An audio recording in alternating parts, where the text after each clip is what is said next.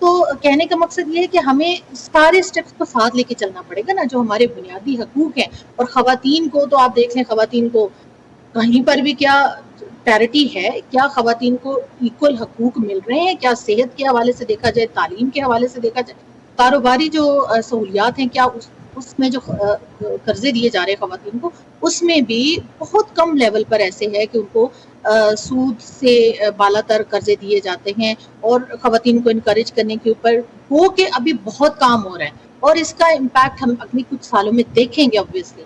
لیکن اب تک کتنے سالوں میں اس کے اوپر کام نہیں ہو پایا جتنا کہ ہونا چاہیے تھا. اچھا آسیہ، پولیٹیکل پارٹیسپیشن کے حوالے سے اس رپورٹ میں کہا گیا ہے کہ پاکستان کی پارلیمنٹ دونوں ایوان شامل ہیں، اس میں reserve seats everything included, 20% کے اراؤنڈ ویمن جو ہے وہ اس میں نظر آتی ہیں. تو خواتین کی پولیٹیکل پارٹیسپیشن پاکستان میں، اس پر آپ کیا کہیں گے؟ کیا وہ اچھی اس کی شرح ہے؟ دیکھیں، اگر ہم پچھلی گورنمنٹ میں دیکھیں تو خواتین کی شمولیت کو ہم نے دیکھا کہ بہتری آئی تھی. اس پہ بہت ساری گراس روٹ سے خواتین نے جوائن کیا تھا ریزرو سیٹس پر. لیکن پھر وہی بات ہے، obviously کہیں بھی جب ہم بات کرتے ہیں تو کوئی اوتھینٹکلی ہم نہیں یہ کہہ سکتے کہ خواتین کی ایک مناسب شمولیت سیاسی پارٹیز میں ہے، نیشنل اسمبلی میں ہے، پروونشل اسمبلیز میں ہے. تو یہاں پر ابھی بھی سوالات ہیں جس کے اوپر ہمیں کام کرنے کی بہت بہت زیادہ ضرورت ہے. ٹھیک ہے، بہت شکریہ، آپ ہمارے ساتھ شامل رہیں. بہت thank you very much. All right, آپ نے ان کی ڈسکشن سنی. ہم بیک ٹو اپنی ڈسکشن پہ جاتے ہیں کہ پاکستان کے وزیر خزانہ یہاں پہ واشنگٹن میں موجود ہیں. IMF و تمام مالیاتی جو ادارے ان سے وہ کریں گے میٹنگز. پاکستان کی ترقی کے لیے ان انٹرنیشنل ڈونر ایجنسیز کی کیا اہمیت ہے؟ دیکھیے جی، قرضے ہم ان سے لیتے ہیں اور ابھی سے تو نہیں لے رہے. ہم جب سے کولڈ وار شروع ہوئی ہے تب سے ہم ان سے قرضے لے رہے ہیں. تو اب یہاں پر یہ بات ہوتی ہے کہ جی دیکھیے، چین سے پاکستان جو ہے، اور واقعی چین کا اب ہم نے بہت سارا قرضہ دینا ہے.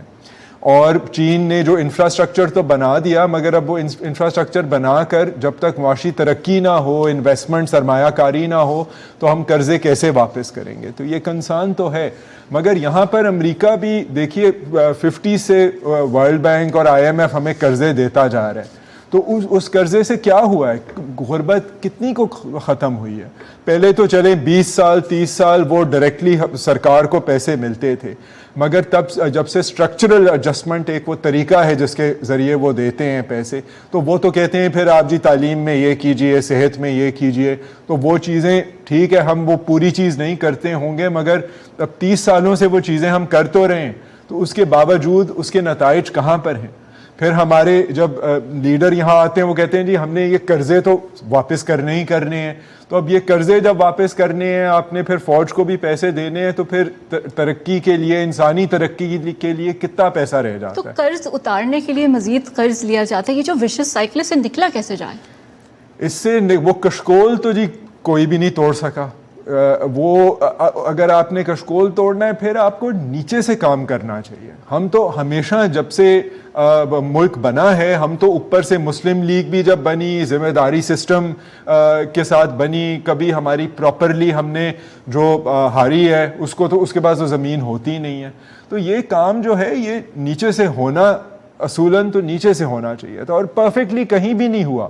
مگر پاکستان میں تو بہت ہی اس میں گنجائش ہے. بہت شکریہ آپ کا، آپ ہمارے ساتھ اسٹوڈیو میں ایز گیسٹ رہے اور آپ نے انسائٹس دیے. اسی پر ختم کرتے ہیں آج کا ویو 360. Stay safe. پاکستان اور خطے سمیت دنیا بھر کی عام خبروں اور دلچسپ معلومات کے لیے آپ ہماری ویب سائٹ پر آ سکتے ہیں. اس کے علاوہ یہ سارا کانٹینٹ آپ کو ہمارے سوشل میڈیا پلیٹ فارم پر بھی ملے گا. اسی کے ساتھ آج کا شو ہم ختم کریں گے. فائزہ بخاری کو اجازت دیجیے.